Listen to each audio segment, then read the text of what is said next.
أعوذ بالله من الشيطان الرجيم بسم الله الرحمن الرحيم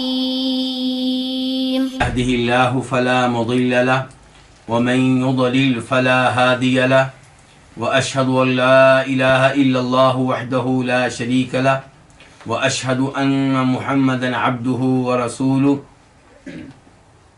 يا أيها الذين آمنوا اتقوا الله حق تقاته ولا تموتن إلا وأنتم مسلمون يا أيها الناس اتقوا ربكم الذي خلقكم من نفس واحدة وخلق منها زوجها وبث منهما رجالا كثيرا ونساء واتقوا الله الذي تساءلون به والأرحام إن الله كان عليكم رقيبا يا أيها الذين آمنوا اتقوا الله وقولوا قولا سديدا يصلح لكم أعمالكم ويغفر لكم ذنوبكم ومن يطع الله ورسوله فقد فاز فوزا عظيما أما بعد فإن خير الحديث كتاب الله وخير الهدي هدي محمد صلى الله عليه وسلم وشر الأمور محدثاتها وكل محدثة بدعة وكل بدعة ضلالة وكل ضلالة في النار.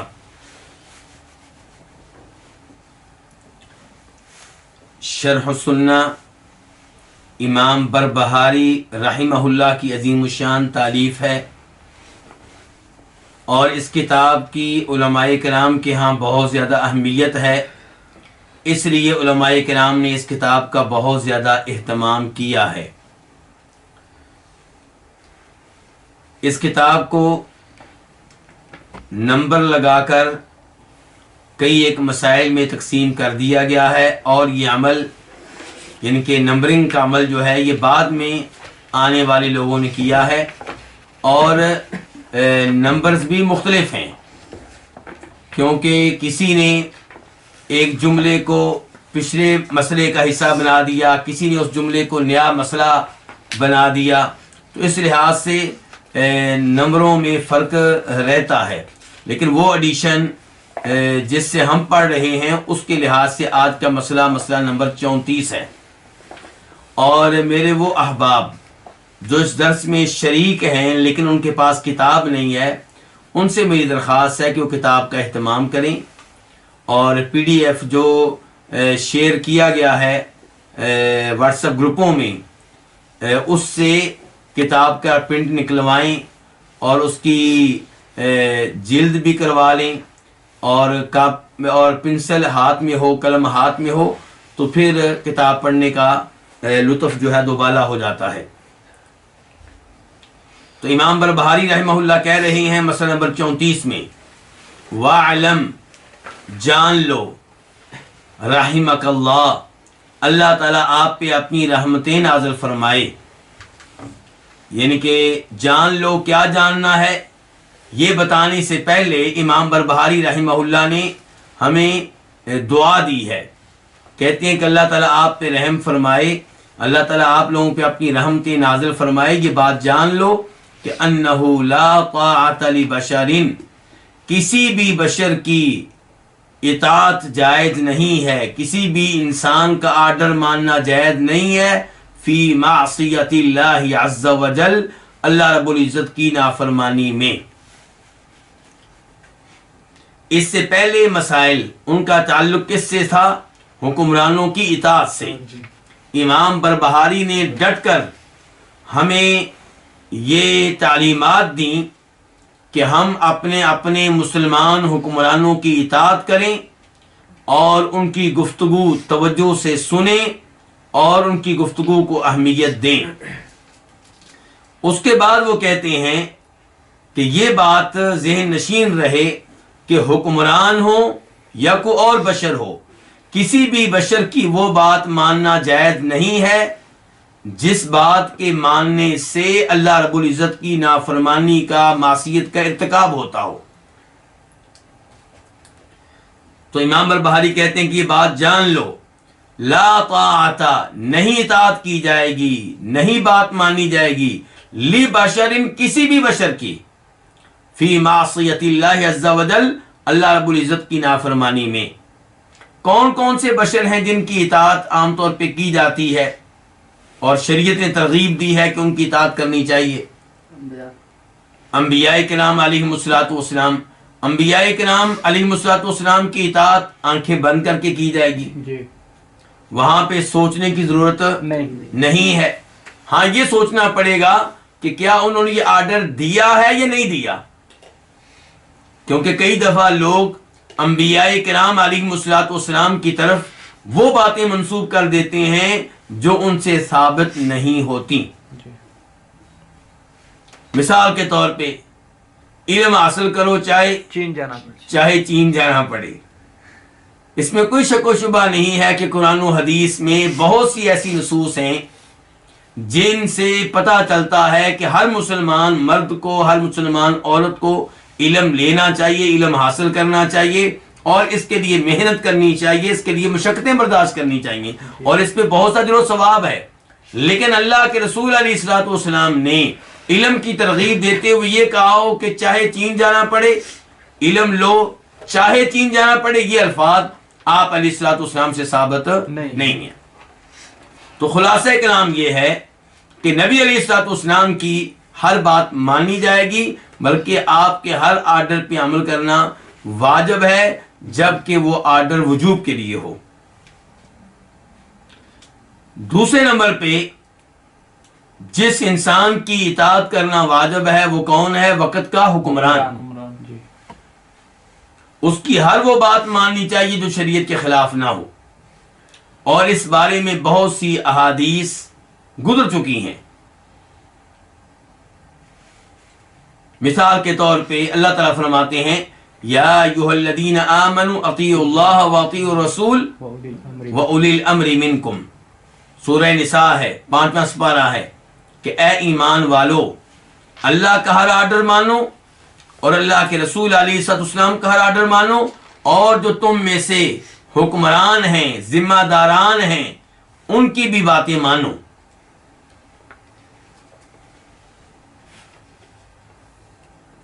والدین کی اطاعت کرنی چاہیے، والدین کی اطاعت کا ہمیں حکم دیا گیا ہے۔ اللہ رب العزت ارشاد فرماتے ہیں سورہ نساء میں وَاعْبُدُوا اللَّهَ وَلَا تُشْرِكُوا بِهِ شَيْئًا وَبِالْوَالِدَيْنِ إِحْسَانًا، کہ اللہ رب العزت کی عبادت کرو اور اللہ تعالیٰ کے ساتھ کسی کو شریک نہ کرو اور والدین کے ساتھ حسن سلوک کرو۔ سورہ نساء آیت نمبر 36 اور سورہ بنی اسرائیل آیت نمبر 23 میں 23 میں اللہ تعالیٰ فرماتے ہیں وَقَضَىٰ رَبُّكَ أَلَّا تَعْبُدُوا إِلَّا إِيَّاهُ، تمہارے رب کا یہ حکم ہے کہ اپنے رب کے علاوہ کسی اور کی عبادت نہ کرو، وَبِالْوَالِدَيْنِ إِحْسَانًا، اور والدین کے ساتھ حسن سلوک کرو۔ والدین کی بات ماننے کی شریعت نے بہت زیادہ ترغیب دی ہے۔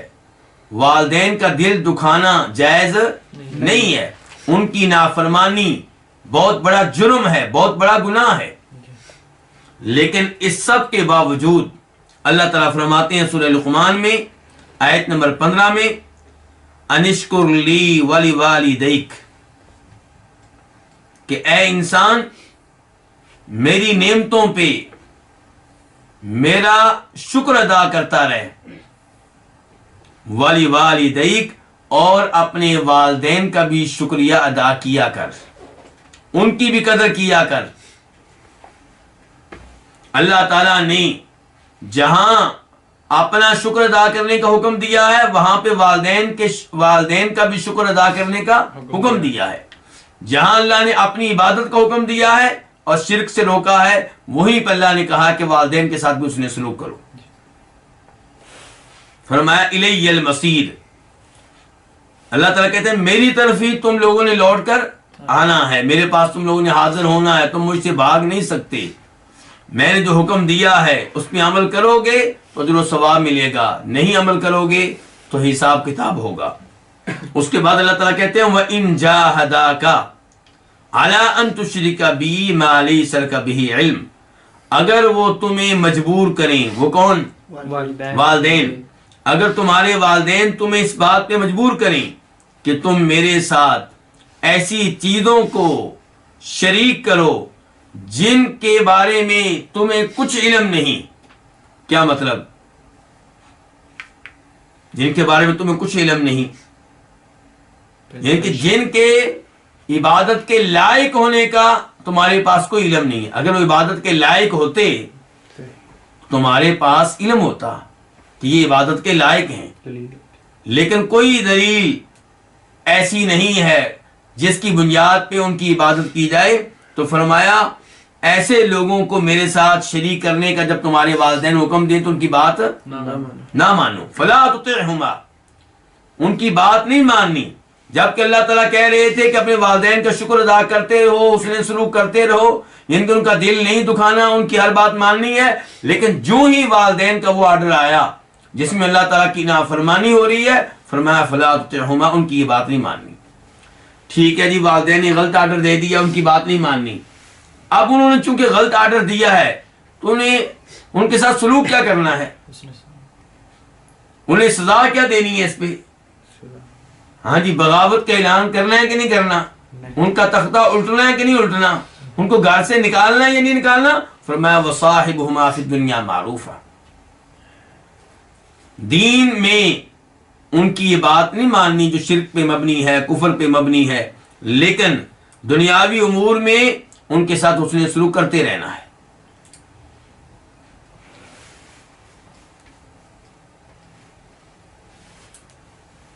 یہاں پہ ایک مثال ذکر کرنا چاہوں گا جسے امام بخاری اپنی صحیح میں لے کر آئے ہیں۔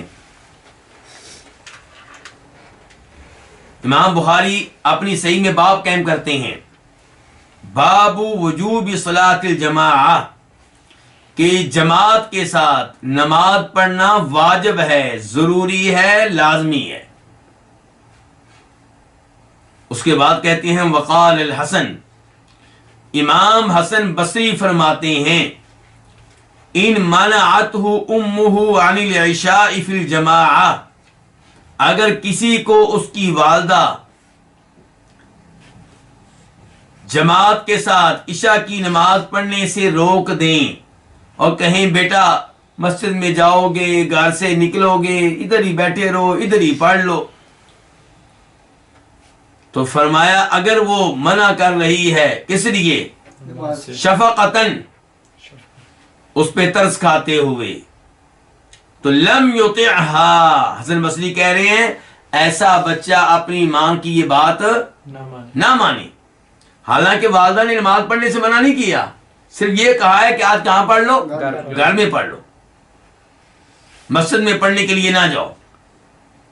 امام حسن بصری کہتے ہیں کہ ان کی والدہ کی بات نہیں مانی جائے گی۔ کیوں وہ کہہ رہے ہیں حسن بصری؟ کیونکہ جماعت کے ساتھ مسجد جا کر نماز پڑھنا مردوں پہ کیا ہے؟ واجب ہے، فرض ہے۔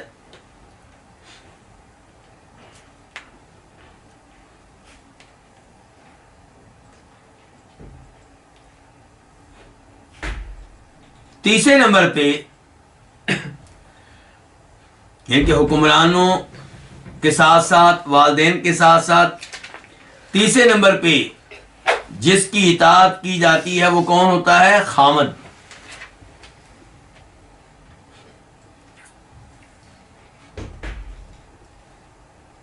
عورت کو حکم دیا گیا کہ اپنے خامد کی کیا کرے؟ اطاعت کرے۔ اور یہ اسلام کی بہت بڑی خوبی ہے، جس خوبی کو آج کئی مسلمانوں نے غیروں سے متاثر ہو کے عیب سمجھنا شروع کر دیا ہے، اور جو اسلام کے کسی حکم کو عیب سمجھے وہ مسلمان نہیں رہتا۔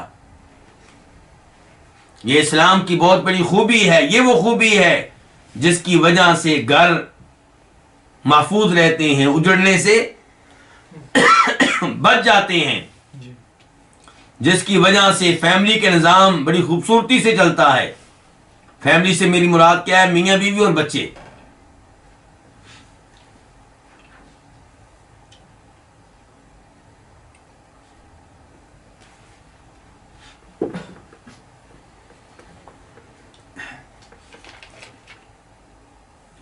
کیسے پتا چلا کہ عورت پہ واجب ہے کہ خاوند کی اطاعت کرے؟ اللہ تعالیٰ فرماتے ہیں سورہ نساء میں آیت نمبر 34 میں 34 میں الرجال قوامون علی النساء، مرد عورتوں کے نگران ہیں، مرد عورتوں کے حکمران ہیں۔ کس لیے؟ کیوں یہ حکمرانی مردوں کو کیوں ملی، عورتوں کو کیوں نہیں ملی؟ فرمایا بما فضل اللہ بعضهم علی بعض، کہ اللہ نے ان میں سے کچھ کو کچھ پہ فضیلت دے رکھی ہے، یعنی کہ اللہ تعالیٰ نے مردوں کو عورتوں پہ کیا دے رکھی ہے؟ فضیلت دے رکھی ہے، برتری دے رکھی ہے۔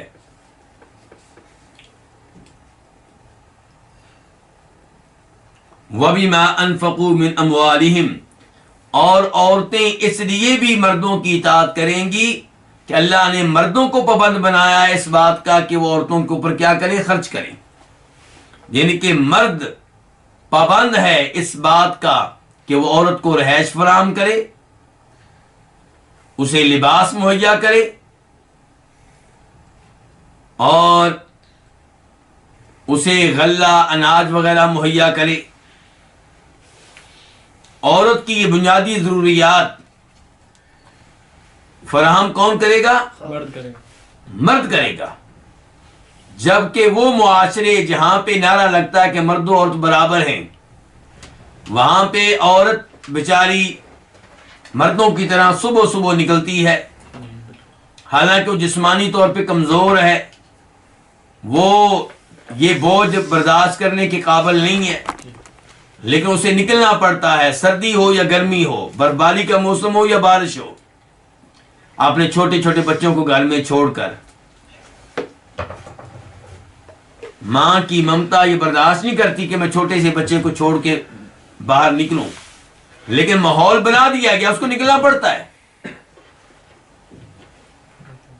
بچے ماں کے پیار سے محروم ہیں، اسے بھی مختلف فیکٹریوں میں جا کر اور مختلف دفاتر میں جا کر دھکے کھانا پڑتے ہیں، اور وہاں پہ اچھا عجیب بات یہ ہے کہ یہ لوگ جو نعرہ لگاتے ہیں کیا مرد اور کیا ہے برابر ہے، ان کو جب ہم یہ کہیں کہ نہیں عورت گھر میں رہے گی، مرد کا اس کے اوپر آرڈر چلے گا تو سسٹم بڑا اچھا چلے گا، تو ان کو آگ لگ جاتی ہے۔ چلیں جی تم نے نکال لیا عورت کو، اب یہ کہاں جا رہی ہے؟ فیکٹری میں، وہاں کس کا آرڈر مانیں گی؟ مردوں کا۔ یہ جا رہی ہے جناب کہاں؟ کسی ہوٹل میں کام کرنے کے لیے، کھانا پیش کرے گی، وہاں پہ ہوٹل کے مالک کا بھی آرڈر مانیں گی، اور جو گاہک آ رہے ہیں ان کا آرڈر بھی مانیں گی۔ آفس میں بھی یہی صورتحال ہے، یعنی کہ دھکے کھائے گی، جگہ بجگہ مردوں سے بےزتی کروائے گی، ان کا آرڈر مانے گی، ان کے جملے سنیں گی، وہ اس کے دل کو دکھاتے رہیں گے، وہ منظور ہے۔ لیکن اگر شریعت یہ کہے کہ نہیں تو صرف ایک مرد کی پابند ہے، اس کا تیرے اوپر آرڈر چلے گا، باقی کوئی نہیں چلا سکتا، اور ساتھ ساتھ اس کی ذمہ داریاں بھی ہیں، کس کی؟ مرد کی۔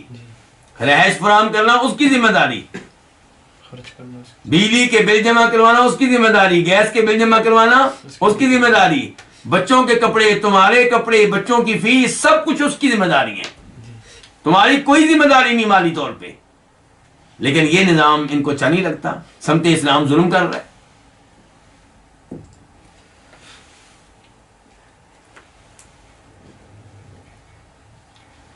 تو بہرحال یہ اللہ رب العزت نے بتا دیا کہ مرد جو ہیں ان کا آرڈر چلے گا اور عورتیں ان کا آرڈر مانیں گی۔ امام احمد رحمہ اللہ روایت کرتے ہیں جناب عبد الرحمن بن عوف رضی اللہ تعالیٰ عنہ سے، کہتے ہیں کہ فرمایا نبی کریم صلی اللہ علیہ وسلم نے اذا صلت المرأة خمسها، جب عورت 5 وقت کی نماز ادا کرے، وصامت شہرها، اور 1 مہینے کے روزے رکھے، وحفظت فرجها، اور اپنی شرمگاہ کی حفاظت کرے، وَأَطَاعَتْ زَوْجَهَا اور اپنے خاوند کی اطاعت کرے. قیل لها تو ایسی عورت سے کہا جائے گا ادخلی الجنہ جنت میں داخل ہو جاؤ. کس دروازے سے؟ من ای ابواب الجنت شئتی جنت کے جس دروازے سے داخل ہونا چاہتی ہو داخل ہو جاؤ، یہ جنت تمہارے لیے ہے. لو جی، اللہ رب العزت عورت کو جنت کا وارث بنانا چاہتے ہیں، جنت کے محلات دینا چاہتے ہیں، بہت بڑے انعام سے نوازنا چاہتے ہیں، اور یہ لوگ سمجھتے ہیں کہ شاید اسلام عورت کے ساتھ کیا کر رہا ہے؟ زیادتی کر رہا ہے.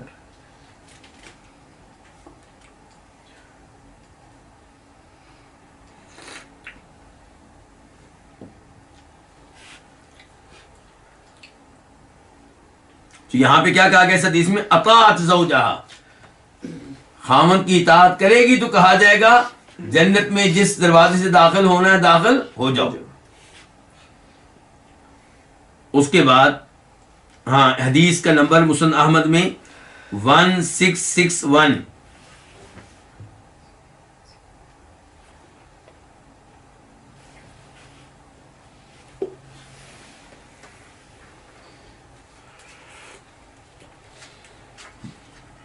ایک اور حدیث حسین بن محسن سے روایت ہے، سواد کے ساتھ، حسین بن محسن سے روایت ہے کہ ان کی پھوپھو نبی علیہ الصلوۃ والسلام کے پاس آئی کسی کام سے. جب اس عورت کا کام ہو گیا تو نبی علیہ الصلوۃ والسلام نے اس سے پوچھا اذات زوج انتی، تمہارا خاوند ہے؟ قالت نعم، کہا جی بالکل. قال کیف انت لہ، تم اپنے خاوند کے ساتھ کیسی ہو، تمہارا کیسا تعلق ہے اس کے ساتھ، کیسا سلوک ہے اس کے ساتھ؟ قالت ما آلوہ الا ما عجزت عنہ، میں اس کی خدمت کرنے میں، اس کی بات ماننے میں کوئی کمی کوتاہی نہیں کرتی سوائے اس معاملے کے جس معاملے میں میں بے بس ہو جاؤں، جس بات کو ماننا میرے لیے ممکن نہ رہے. میں یعنی کہ انسان ہوں، ظاہر ہے.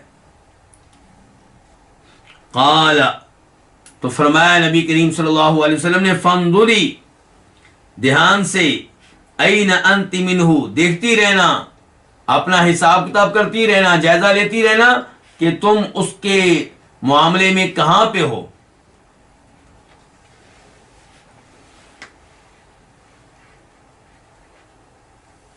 فَإِنَّمَا هُوَ جَنَّتُكِ وَنَارُكِ، تمہارا خامن تمہارے لیے جہنم بھی ہے، تمہارے لیے جنت بھی ہے. یعنی کہ اس کو خوش کر کے، اس کی اطاعت کر کے، اس کی خدمت کر کے تم جنت حاصل کر سکتی ہو، اور اس کی نافرمانی کر کے، اسے تنگ کر کے، اسے پریشان کر کے تم جہنم میں بھی جا سکتی ہو. یہ بھی مسند احمد حدیث کا نمبر ہے 19003.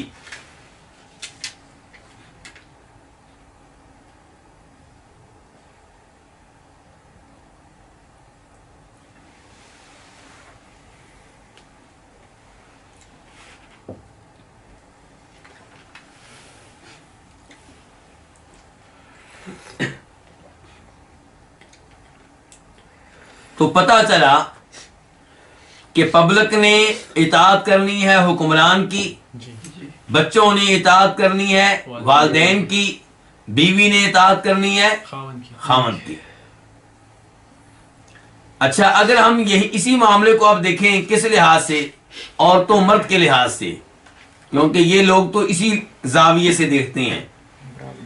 تو اللہ تعالیٰ نے کہا کہ بچے اطاعت کریں والدین کی، تو کیا لڑکا اس موقع پہ اپنی ماں کی اطاعت کرے گا کہ نہیں کرے گا؟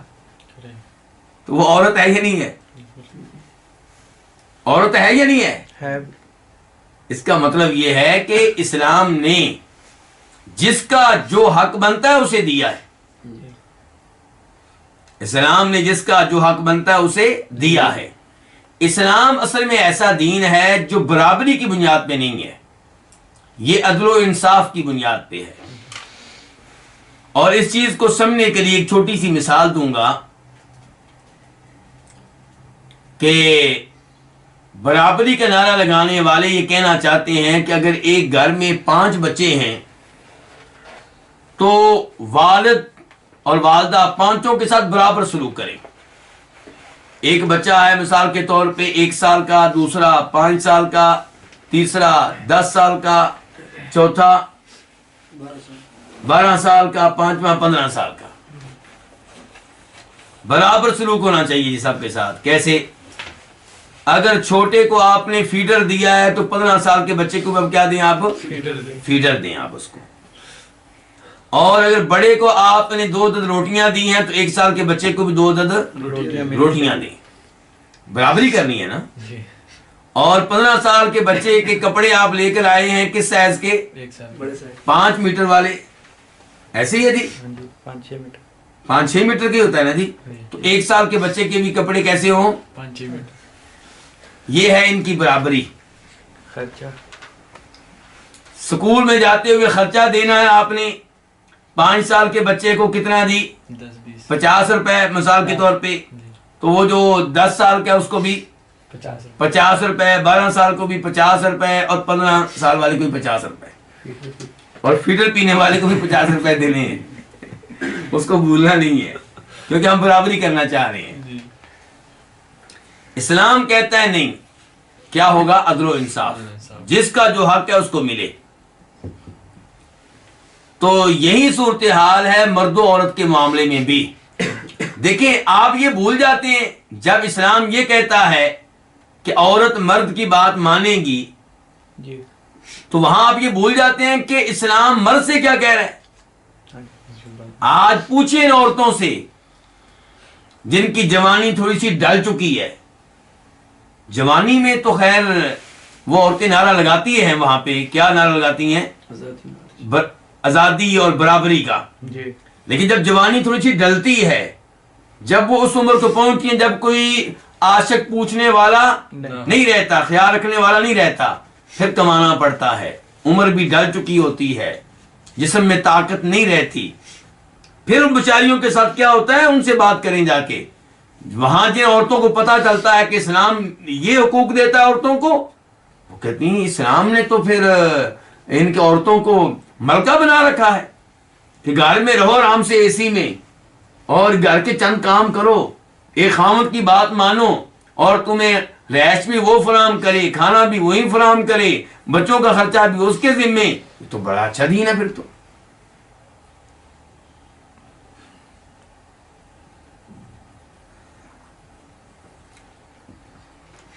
تو بہرحال کہنے کا مطلب یہ تھا کہ یہ وہ ہیں جن کی اطاعت کی جائے گی, لیکن ان کی اطاعت میں رب العالمین کو نہیں بھولنا. جب رب کا آرڈر ہو اور ادھر خامند کا آرڈر ہو, خامند کا آرڈر رب کے آرڈر سے ٹکرائے گا تو کون سا آرڈر مانا جائے گا؟ رب کا مانا جائے گا. مثال کے طور پہ شوہر کہتا ہے اپنی وائف سے کہ یہ شراب کی بوتل ہے, اس کو ذرا فریزر میں رکھ دو, تو کیا اس کی بات مانے گی؟ بالکل نہیں مانے گی. خامن کہتا ہے کہ داڑھی مونڈنے کے معاملے میں میری مدد کرو, داڑھی مونڈنے کے آلات اور اوزار لے کر آؤ, اس میں تعاون بالکل نہیں کرے گی. خامند حیض کی حالت میں بیوی سے باقاعدہ جماع کرنا چاہتا ہے, عورت کو تعاون کرنے کی اجازت بالکل نہیں ہے. اولاد نہیں ہو رہی, خامند کی ماں کا مطالبہ ہے فلاں مزار پہ ہادی دے کر آؤ, چڑھاوا چڑھا کر آؤ, پیسے ہم دیتے ہیں تمہارے پیسے نہیں لگیں گے, بس تو نے جانا ہے, بس ایک چادر چڑھا کر آنی ہے. ایک بکرا دے کر آنا ہے، ایک مرغا دے کر آنا ہے. جی عورت کو قطعاً یہ بات ماننے کی اجازت نہیں ہے. شرکیہ تعویذ یہ جاتا ہے پہن لو بیٹے مل جائیں گے، بچیاں بہت پیدا ہو گئیں اب ہمیں بیٹے کی ضرورت ہے، شرکیہ تعویذ پہن لو. یہ بات ماننے کی اجازت قطعاً نہیں ہے. غیر محرم کے ساتھ سفر کرنے پہ خاوند مجبور کرتا ہے، قطعاً ایسی بات نہیں مانی جائے گی. تو کہنے کا مطلب یہ ہے کہ حکمران ہو یا والدین ہو یا خاوند ہو، ان سب کی اطاعت کی جائے گی اس وقت تک جب تک کہ ان کی اطاعت میں اللہ رب العزت کی معصیت کا ارتکاب نہ ہوتا ہو.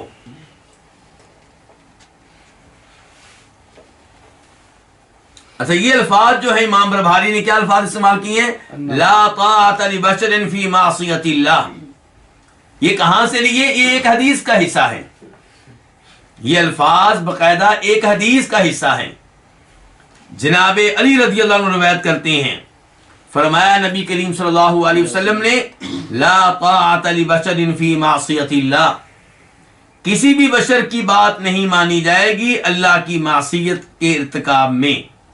اس کو امام احمد نے اپنی مسند میں روایت کیا ہے اور اس کا نمبر ہے 1065. شیخ البانی رحمہ اللہ نے اس کو صحیح قرار دیا ہے الصحیحہ میں، وہاں پہ اس کا نمبر ہے 181.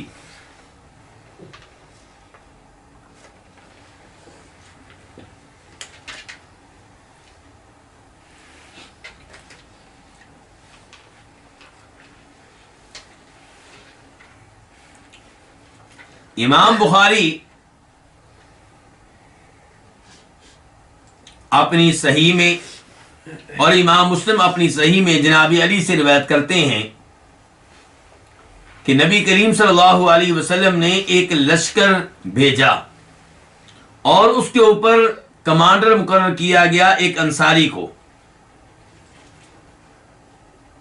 اور آپ نے لشکر میں موجود صحابہ کرام کو حکم دیا کہ وہ اپنے کمانڈر کی اطاعت کریں، اس کی بات مانیں.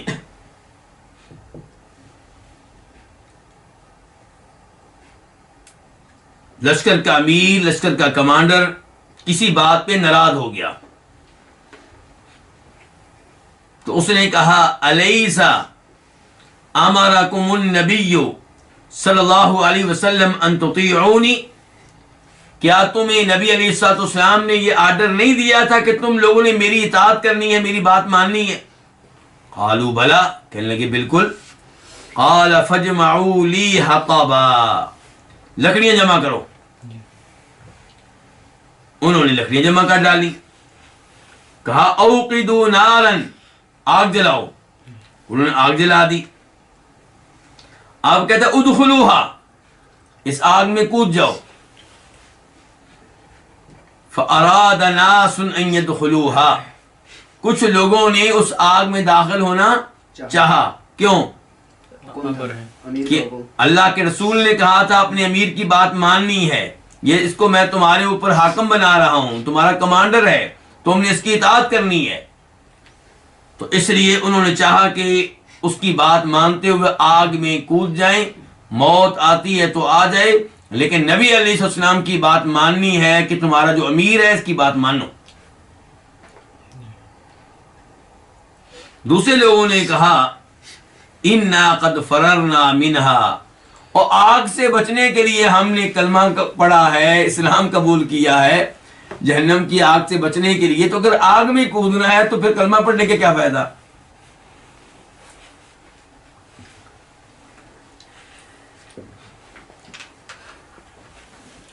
چنانچہ سوچوں میں پڑ گئے.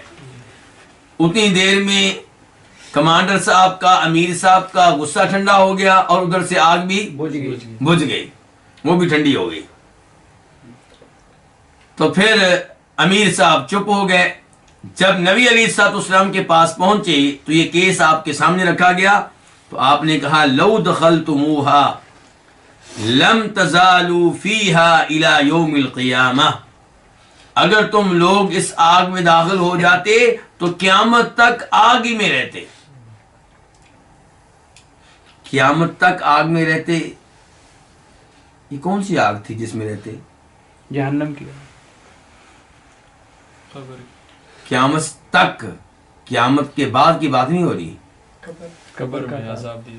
اس کا مطلب یہ ہے کہ یہ کون ہے؟ برزخ کا عذاب. برزخ کا عذاب ثابت ہوا، ایسے ہی ہے نا. قیامت اس سے بتا قیامت سے پہلے بھی برے لوگوں کو عذاب ہوتا ہے، دیا جاتا ہے. اور آپ نے ان لوگوں سے کہا جنہوں نے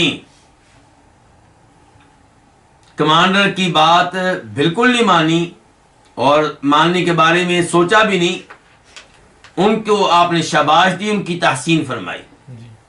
اور آپ نے کہا اس موقع پہ لا طاعۃ فی معصیت اللہ، اللہ کی معصیت میں کسی کی اطاعت نہیں کی جائے گی.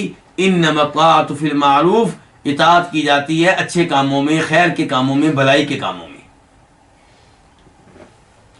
تو یہ تھا مسئلہ نمبر 34. اب ہم بڑھتے ہیں مسئلہ نمبر 35 کی طرف.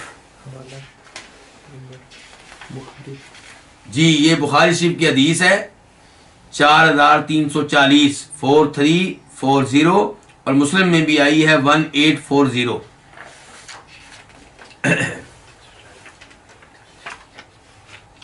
اب مسئلہ نمبر ہے ہمارا 35.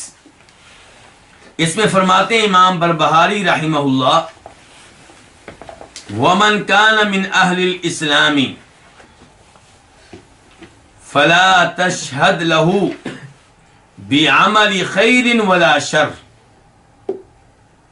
فإنك لا تدری بما یختم له عند الموت. جو بھی اہل اسلام میں سے ہیں، میں نے عبارت یہاں پہ کچھ تبدیل کی ہے، جو عبارت آپ کی کتاب میں موجود ہے اس میں کچھ میں نے تبدیلی کی ہے، اور جو عبارت میں پڑھ رہا ہوں یہ دوسرے نسخے میں آئی ہے. یعنی کہ اس کتاب کی جو باقی کاپیاں ہیں، باقی نسخے ہیں، باقی ایڈیشن ہیں، ان میں وہی عبارت ہے جو میں پڑھ رہا ہوں، اور وہ پڑھیں گے تو عبارت کا معنی اور مفہوم واضح ہوگا. جو بھی اہل اسلام میں سے ہے تو تم اس کے لیے گواہی نہ دو، نہ خیر کی گواہی دو نہ شر کی گواہی دو، کیونکہ آپ نہیں جانتے کہ موت کے وقت اس کا خاتمہ کس چیز پہ ہوگا. ترجو لہ رحمت اللہ وتخاف علیہ، آپ اس کے لیے اللہ کی رحمت کی امید رکھیں اور اس کے بارے میں ڈرتے بھی رہیں. ولا تدری، آپ نہیں جانتے ما یسبق له عند الموت الى اللہ من الندم، آپ نہیں جانتے اس ندامت کو، اس پشیمانی کو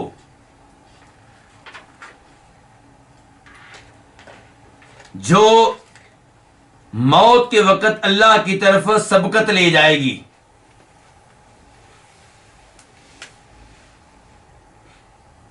اور آپ نہیں جانتے وما احدث اللہ فی ذلک الوقت، اس چیز کو جو اللہ تعالیٰ اس موقع پہ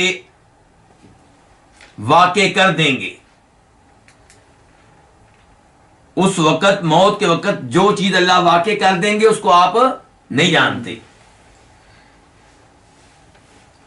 اذا مات علی الاسلام، جب وہ فوت ہو جائے اسلام پہ تو ترجو لہ الرحمہ، آپ اس کے لیے رحمت کی امید رکھیں. وتخاف علیہ ذنوبہ، اور آپ اس کے معاملے میں اس کے گناہوں سے ڈرتے رہیں.